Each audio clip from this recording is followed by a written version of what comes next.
I'm the answer to your every cry. So illusion for the way behind. I bring to you good news. Angikubingelele futhi mlaleli egameni lenkosi yethu Jesu Kristu. Ngikwemukeleke elihlelweni lwethu lokufunza incwadi yethu yemihla ngemihla lokuyirhapsody yemaqiniso lebhalwe ngumfundisi Chris Oyakhilome DSCDD. Lamhla-ke ngilwesibili idinge-24 enyangeni yenhlaba ku-2025. Umfundisi uthi kulungiswa kwethu. Livesi litholakala kubaseRoma besine livesi le-24 kuya evesini le-25 lithi, kodwa nangathi thina lesitawukwemukelwa uma sikholwa nguye lowavusa Jesu inkosi yethu kulabafile, lowanikelwa ngenxa yetiphambuko tethu futhi wavuswa kuze semukeleke. Mfundisi-ke uthi bewati yini ukuthi lesikhathi Jesu avuswa kulabafile wena wavuswa kanye naye, akazange avuswe ayedwa, sikuye.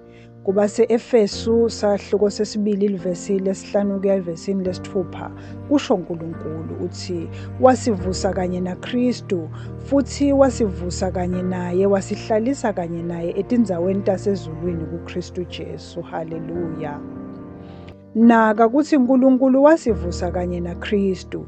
Lokho kusho ukuthi savuka naKristu njengoba sasikuye ekufeni kwakhe esiphambanweni nalapho angcwatshwa, sasikuye futhi nangalesikhathi avuselwa ekuphileni futhi. Ngesikhathi avuselwa ekuphileni futhi watalwa kabusha waba ngumuntu lomusha. Thine ngako-ke ngekuvuswa kanye naye savuka saba tidalwa letinsha kuKristu Jesu.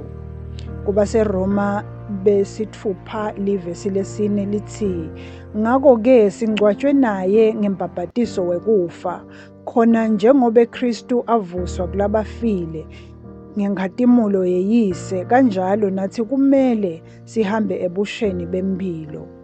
Mfundisi uthi awusiye lo muntu lowalahlelwa sono, wena usidalwa lesisha kuKristu Jesu. Nyalo sewungacondzisisa ukuthi leni ulungisiswe ngekukholwa, leni kuthiwe awunacala. Akusiko ngobe Kristu wakufela, leyo yingcenye yako lesemthethweni yekulungiswa. Kulungiswa kwethu akudanga ngobe yena wasifela, kusifela kwakhe kwakwenele kusikhulula, kodwa lokho akusiko kulungiswa.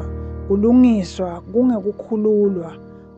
Ukhululwe ngobe usidalwa lesisha, ude limumva.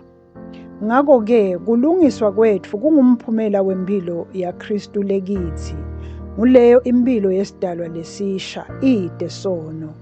Kukusita kucondzisisa ukuthi leni iBhayibheli lithi kumele uhambe ebusheni bempilo njengekusho kwabaseRoma besithupha livesi lesine, wembathe umuntu lomusha loyo ngekufanana naNkulunkulu, wakhiwe ekulungeni nasebungcweleni lobungibo.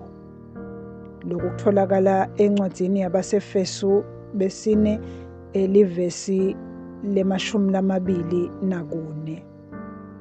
Umthandazo. Babelo thandzekako, ngiyakubonga ngekulungiswa kwami kuKristu Jesu. Ngiphila ekucapheleni kulunga kwami. Ngikhululekile ekutisoleni nasekulahlweni. Ngekuvuswa kanye naKristu, ngiyabusa empilweni njengesidalwa lesisha. Ngide sici futhi ngide nelihlazo emehlweni akho. Impilo yakho lekimi ikutethemba kwami nesiciniseko salone kuncoba lokukhatimulako nalokulungile egameni laJesu. Amen.